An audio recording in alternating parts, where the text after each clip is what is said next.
जैसा कि आप सभी को पता है, इजराइल और ईरान के बीच में जो वॉर चल रही थी उसमें एक नया चैप्टर ऐड हो गया है, वो सीज फायर। तो सीज फायर कैसे हुआ, इन सभी का पूरा सीज फायर का चैप्टर इसको डिटेल में समझते हैं। तो सबसे पहले इजराइल और ईरान के बीच में जो वॉर स्टार्ट हुई, इसकी शुरुआत इजराइल ने की थी ऑपरेशन राइजिंग लॉयन से।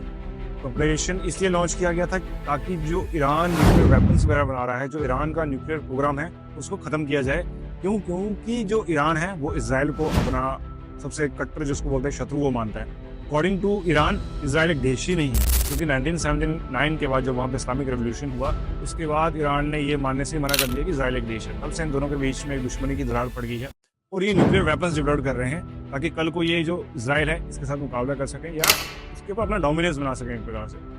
तो अब जो न्यूक्लियर वेपन्स डेवलप कर रहे हैं, ये एक सबसे बड़ा सिक्योरिटी थ्रेट है किसके लिए?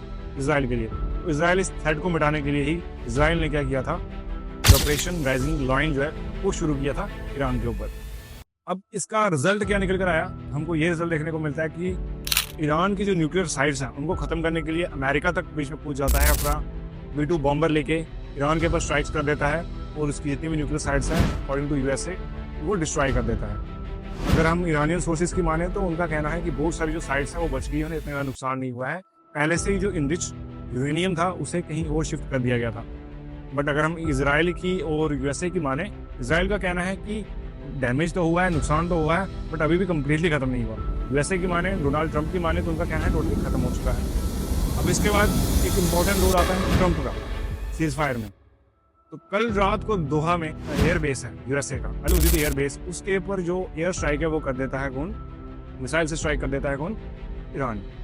कम से कम 13 मिसाइलें दागी जाती हैं, 13 से 14 के बीच में मिसाइलें दागी जाती हैं, जिसमें से मैक्सिमम जो मिसाइलें हैं वो इंटरसेप्ट कर ली जाती हैं सारी की सारी। एक मिसाइल जो है उसको इंटरसेप्ट नहीं किया जाता।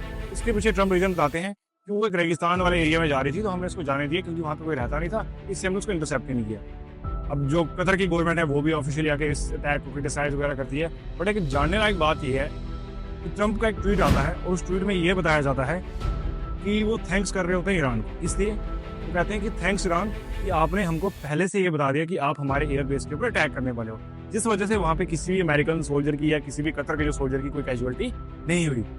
और ये बात बाद में कतर के द्वारा भी आगे बताई जाती है कि ईरान ने हमें पहले से इन्फॉर्म कर दिया था कि हम वहाँ पर अटैक करेंगे ताकि वहाँ पे कोई कैजुअलिटी वगैरह कुछ भी ना हो। तो फिर इस अटैक का लॉजिक क्या बनता है? अटैक का लॉजिक सिर्फ इतना है कि जो पब्लिक थी ईरान की, उसका मोराल जो था उसको बूस्ट करने के लिए, ताकि हम पब्लिक को ये दिखा सकें कि हमने USA के बेस के ऊपर अटैक किया है, जब USA ने हमारे यहाँ पर आके B-2 बॉम्बर से जो स्ट्राइक है वो कंडक्ट की। ये टोटल फेस सेविंग अटैक था, एक प्रकार से फ्रेंडली मैच था। इसके बाद क्या होता है, सभी को इंतजार था कि USA के बेस के ऊपर अटैक हुआ तो USA कुछ बड़ा एक्शन लेगा, कुछ और आगे वार में होगा। बट सुबह सुबह डोनाल्ड ट्रंप निकल कर आते हैं और वो कहते हैं कि सीज फायर, टोटली पीस। उनकी माने तो उनका कहना था कि ईरान और इजराइल दोनों के जो प्राइम मिनिस्टर हैं एक ही टाइम पीरियड पे दोनों के पास आ गई और दोनों चिल्लाने लगे पीस पीस पीस। तो शांति, और मेरे को भी लग गया कि आप वर्ल्ड में शांति का समय आ गया है, मिडिल ईस्ट में शांति का समय आ गया है, हम सभी को पीस स्टैब्लिश कर लेना चाहिए इजराइल और ईरान के बीच में सीज फायर करके। व्हाइट हाउस की माने या अमेरिकन नेशनल मीडिया की माने तो नेतन्याहू को वो जरा फोर्स किया गया, डायरेक्ट कॉल की गई ट्रंप के द्वारा, एज एन ऑर्डर ही दिया गया कि आप कंप्लीटली जो आपने एयर जेट्स वगैरह जो आपके हैं, फाइटर जेट्स वगैरह हैं जो ईरान के बॉर्डर के अंदर हैं, उन्हें वापस बुला लो, कोई भी वहाँ पे बॉम्ब वगैरह नहीं करेगा क्योंकि मैंने सीज फायर डिक्लेयर कर दिया। अब ईरान भी बाद में ऑफिशियली इस बात को मान लेता है कि हाँ सीज फायर हो चुका है। बट हम इसके बाद ही हमको देखने को मिलता है सीज फायर का वायलेशन होता ही रहता है। ईरान इजराइल पर स्ट्राइक कर रहा है और इजराइल भी बीच बीच में ईरान पर स्ट्राइक कर रहा है। ट्रंप हड़बड़ाहट में मीडिया के सामने आके ऐसे अपशब्द भी यूज कर देते हैं जो आज से पहले किसी अमेरिकन प्रेसिडेंट ने कभी किए नहीं होंगे। अब ये सब होता है, अब ये सब ट्रंप कर क्यों रहे हैं अचानक से पीस, ये सब कहाँ से सूझने लगा? क्योंकि ट्रंप को चाहिए नोबेल पीस प्राइज। 2025 में जो नोबेल पीस प्राइज है ट्रंप चाहते हैं उन्हें भी मिल जाए ताकि वो भी अपना नाम हिस्ट्री में दर्ज कर दे, क्योंकि पावर है, पैसा है, सब कुछ है, अब हिस्ट्री में नाम चाहिए। और बराक ओबामा की उनको बराबरी करनी है क्योंकि उन्हें भी नोबेल पीस प्राइज मिला है, वह चाहते हैं कि उन्हें भी मिले। इसलिए जो आजकल जो ट्रंप है वो एक शांति दूत बनकर घूम रहे हैं वर्ल्ड में, एक बनावटी शांति दूत, एक ड्रामेबाज शांति दूत, जो कि रियलिटी में वो है नहीं। और आने वाला फ्यूचर क्या हो सकता है? वो ये जो इजराइल और ईरान है इसके बीच में परमानेंट सीज फायर कभी पॉसिबल ही नहीं है, क्योंकि दोनों देशों के बीच में आइडियोलॉजिकल वॉर है।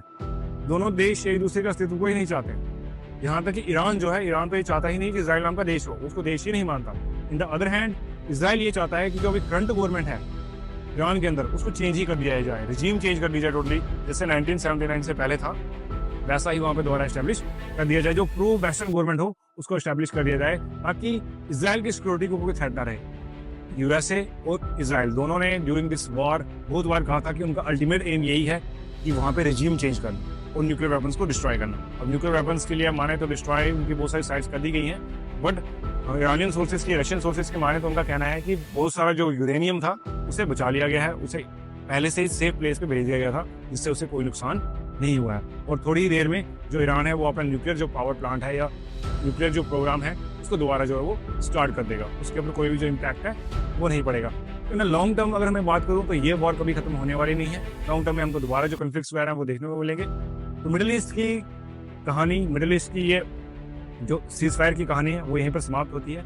आने वाले टाइम पीरियड में क्या होता है वो हम देखेंगे, इसके लिए आप हमारे साथ बने रहिए। और हमारा चैनल नया है, आपसे बस एक ही अनुरोध है, लाइक करें, शेयर करें, सब्सक्राइब करें और अपने सभी मित्रों के साथ इस वीडियो को शेयर करें, ताकि वो भी हमारी इस कम्युनिटी का, इस परिवार का हिस्सा बने।